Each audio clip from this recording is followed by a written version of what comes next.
అన్యమతస్థుడు అని కూడా అంటున్నారు కదండి. అసలు అన్యమతస్థులు అనేది ఇదే బీజేపీ, ఇదే టీడీపీ, ఇదే జనసేన అని నేను చెప్పాలనుకున్నాను. ఎందుకనంటే ఇదే టీడీపీలో ఉన్న హోమ్ మినిస్టరు నా కారులో బైబిల్ ఉంటుంది, నా చేతిలో బైబిల్ ఉంటుంది అని ఏమే అంది. మరి ఆమె పోయి మొన్న తిరుపతి దేవస్థానంలో దర్శనం చేసుకుంది. మరి ఆమెను అడగాలి కదా డిక్లరేషను. ఇదే గవర్నరు, మన ఆంధ్రప్రదేశ్ ప్రస్తుతం ఉన్న గవర్నర్ గారు, ఆయన పోయి దర్శనం చేసుకున్నారు.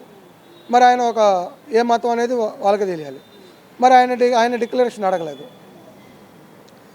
మరలా ఇదే పవన్ కళ్యాణ్, నేను బాప్టిజం తీసుకున్నాను, నేను క్రిస్టియన్ మతాన్ని స్వీకరించాను, నా కూతురు క్రిస్టియన్ అని ఆయనే ఒప్పుకున్నాడు. మరి ఆయన డిక్లరేషన్ తీసుకోవాలి.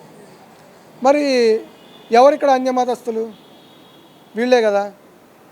అని వందల గుళ్ళు ఎప్పుడైతే నువ్వు రాజకీయ ఈ 40 సంవత్సరాల్లో కనీసం వందల గుళ్ళు కూర్చావని చెప్పి ఆరోపణలు ఉన్నాయి. మరి ఎవరు దీనికి?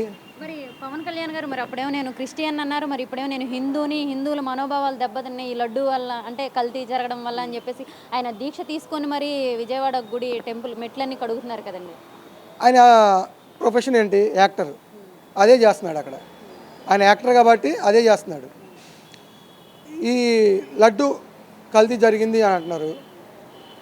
లడ్డు నిజంగానే కల్తీ జరిగి ఉంటే అది ఎవరి హయాంలో జరిగింది? చంద్రబాబు నాయుడు ప్రభుత్వంలో జరిగింది. ఇలా అదే అంటే కాంట్రాక్ట్ జగన్మోహన్ రెడ్డి గారు ఇచ్చారంటారు. జగన్మోహన్ రెడ్డి గారు ఇవ్వలేదమ్మా. ఎలక్షన్ కమిషన్ అప్పుడు ఎలక్షన్ కోడ్ ఉండింది, ఇచ్చింది ఉద్యోగులు. ఆ తర్వాత పర్చేస్ కమిటీ అనేది ఉంది. పర్చేస్ కమిటీలో ఎవరెవరు ఉన్నారు? ఇదే బీజేపీ వాళ్ళు ఉన్నారు.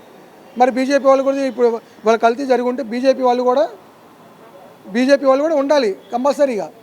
వాళ్ళు కూడా బాధ్యులే, బీజేపీ వాళ్ళు కూడా. ఎందుకంటే బీజేపీ వాళ్ళు పర్చేస్ కమిటీలో ఉన్నారు.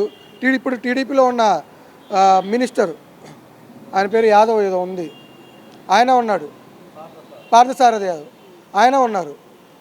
మళ్ళీ ఇదే కొవ్వూరు ఎమ్మెల్యే ప్రసన్న కుమార్ రెడ్డి గారు కాదు ఆయన లేడీ, ఆవిడ కూడా టీడీపీ, ప్రశాంత్ రెడ్డి గారు, ఆమె కూడా పర్చేస్ కమిటీలో ఉన్నారు. మరి వాళ్ళు కూడా బాధ్యులే కదా.